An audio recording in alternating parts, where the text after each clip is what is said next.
સર્વે સત્સંગીઓને મારા જય શ્રી કૃષ્ણ. આજે અધિક સુદ પાંચમ નિમિત્તે આપણે પુરુષોત્તમ પ્રભુનો અધ્યાય 5ની વાત સાંભળશું, જેમાં પુરુષોત્તમ માસની અધિક માસનો ગોલોક ગમનની વાત કરવામાં આવી છે. વ્યથા, વેદના, દુઃખ, સંતાપથી ઘેરાયેલો જીવ જ્યારે એ વિપત્તિઓનું સ્મરણ કરે છે ત્યારે એનું દુઃખ તાજું થતાં એ અત્યંત દુઃખી થાય છે. શોકાતુર મળમાસને મૂર્છા ખાઈને ઢળી પડેલો જોઈ અદમ ઉદાહરણ ભગવાન વિષ્ણુએ એના પર દયા કરવા પોતાના વાહન એવા ગરુડને આજ્ઞા કરી. તત્કાળ ગરુડે પોતાની પાંખો વડે શીતળ વાયુ પસરાવી મળમાસની મૂર્છા દૂર કરી. આંખ ખુલતા જ વ્યથાથી પીડિતા મળમાસે આર્તનાદ કર્યો, પ્રભુ પ્રભુ, આવું વ્યથાભર્યું જીવન જીવવા કરતાં મને મૃત્યુની ગોદ મળે તો હું મુક્તિ પામું. મંદ મંદ સ્મિત કરતા ત્રિભુવન અવતાર ભગવાન વિષ્ણુએ પોતાના હસ્તે વડે મળમાસને બેઠો કર્યો અને એના મસ્તક પર હાથ ફેરવીને કહેવા લાગ્યા કે હે વત્સ, શાંત થા. તું અત્યારે જ મારી સાથે ગોલોકમાં બિરાજમાન યદુનંદન ભગવાન શ્રી કૃષ્ણ પાસે ચાલ. ત્યાં જ તારા સર્વે દુઃખ દર્દોનું નિવારણ થશે. ગોલોકમાં પગ મૂકનાર અધમાધમ જીવ પર ત્રિવિધ તાપથી મુક્ત થાય છે. આટલું કહીને દરિદ્ર નારાયણ શ્રી વિષ્ણુએ મળમાસનો હાથ ગ્રહી લીધો અને મોક્ષદાયક ગોલોક તરફ પ્રયાણ કર્યું. રસ્તામાં ભગવાન વિષ્ણુ પોતાના શ્રીમુખેથી ભગવાન શ્રી કૃષ્ણના અદ્ભુત અને અલૌકિક સ્વરૂપનું વર્ણન કરવા લાગ્યા. મળમાસ ભાવ વિભોર થઈને શ્રવણ કરવા લાગ્યો. ભગવાન વિષ્ણુ કહી રહ્યા છે કે હે વત્સ, હું શ્રી કૃષ્ણના જે સ્વરૂપનું વર્ણન કરી રહ્યો છું એનું તું ચિંતન કર. ભક્ત વત્સલ ગોલોકના સ્વામી, ટચલી આંગળીએ ગોવર્ધનને ધારણ કરનાર ગોપ ગોપીઓના પ્યારા એવા ભગવાન શ્રી કૃષ્ણનું સ્વરૂપ બે ભુજાવાળું છે.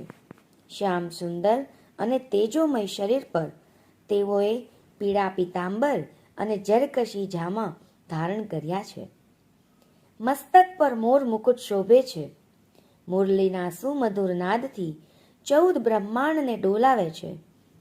મૂલ્યવાન આભૂષણોથી સજ્જ થયેલા અને કેસર, ચંદન, કસ્તુરી આદિ સુવાસિત દ્રવ્યનું લેપણ કરનાર મનમોહક પ્રભુ શ્રી કૃષ્ણ સુવર્ણના રત્નજડિત સિંહાસન પર જ્યારે બિરાજે છે ત્યારે કોટી કોટી સૂર્યો જેવા એમના તેજોમય સ્વરૂપમાં કરોડો કામદેવો મોહિત થઈને મૂર્છા ખાઈ જાય છે. હે વત્સ, માત્ર પોતાના ભક્તોની ઈચ્છા પૂર્ણ કરવા માટે જ ભગવાન શ્રી કૃષ્ણ આવા દિવ્ય સ્વરૂપે ગોલોકમાં નિવાસ કરે છે. એમની પોતાની તો કોઈ ઈચ્છા જ નથી. એટલા માટે તો વેદો, શાસ્ત્રો, ઉપનિષદો અને યોગી પુરુષો એમને પૂર્ણ કામ કહે છે. હે વત્સ, ભક્ત વત્સલ ભગવાન શ્રી કૃષ્ણ અવશ્ય તારા ત્રિવિધ તાપ ટાળીને તારા તમામ દુઃખ દૂર કરશે.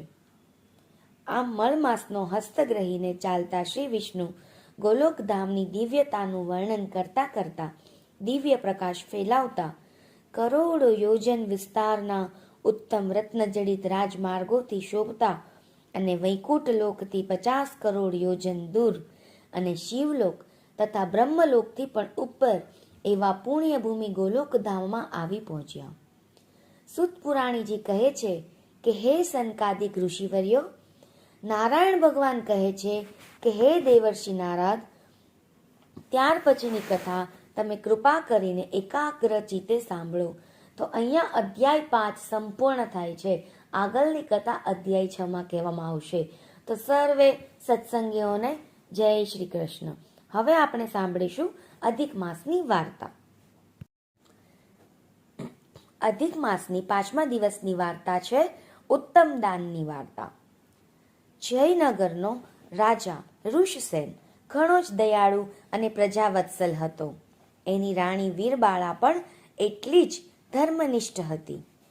રાજા રાણીએ પાછલી ઉંમરે કુંવરનું મોં જોયેલું, તેથી કુંવરને લાડ લડાવીને મોટો કરે. એમ કરતા કુંવર 16 વર્ષનો થયો. એકવાર કુંવર શિકારે ગયો. ત્યાંથી આવ્યા બાદ માંદગીના બીછાને પટકાયો.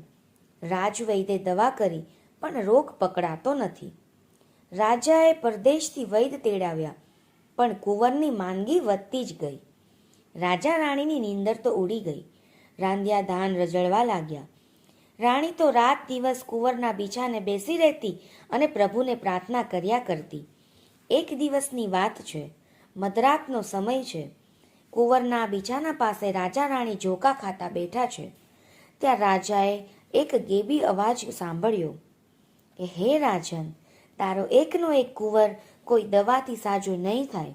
જો એને ઉત્તમમાં ઉત્તમ દાનનું પુણ્ય મળે તો જ એ સાજો થાય.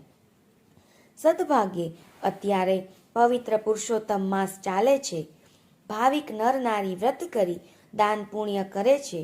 જે કોઈ નર કે નારીએ શ્રેષ્ઠ દાન કર્યું હોય એનું પુણ્ય તારા કુંવરને અર્પણ કરે તો જ કુંવર સાજો થાય. રાજાએ આ ગેબી અવાજની વાત રાણીને કરી.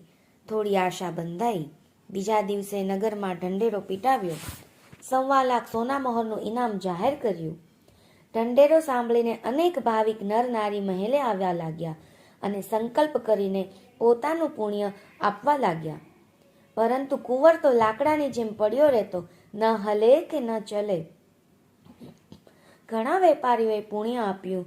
ઘણા ધનપતિઓએ આ પવિત્ર માસમાં ગરીબ ગુરબાને દાન કર્યું હતું એનું ફળ કુંવરને આપ્યું, પણ કુંવર સાજો ન થયો. રાજા રાણી મૂંઝાયા. હવે કરવું શું?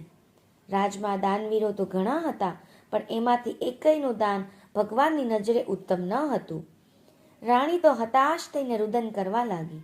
2 દિવસ વીતી ગયા. કુંવરની નાડી મંદ પડવા લાગી. કુંવર હવે ઘડી બે ઘડીનો મહેમાન હતો. 3જા દિવસની સવારે એક ભિખારી જેવો ચિત્રેહાલ કૃશકાય માણસ મહેલે આવ્યો. એના હાલ હવાલ જોઈને પહેલા તો પહેરેગીરે તેને કાઢી મૂક્યો. એ માણસે હાથ જોડીને આજીજી કરી ત્યારે માંડ અંદર જવા દીધો. રાજાને પણ એના વેશ જોઈને સૂગ ચડી. એ માણસ અઠવાડિયાથી ભૂખ્યો હોય એવું લાગતું હતું. રાણી દાસીને બોલાવીને ભોજન મંગાવવા જતી હતી ત્યાં જ એ માણસ બોલ્યો કે હે રાજા, મારા દરહન જોઈને દાંત ન કાઢશો. હું આ ગામનો ઘાંચી છું. કુંવરને પુણ્ય આપવા આવ્યો છું. રાજા રાણી વિચારમાં પડી ગયા કે આ ચિત્રેહાલ માણસે વળી કયું દાન કર્યું હશે.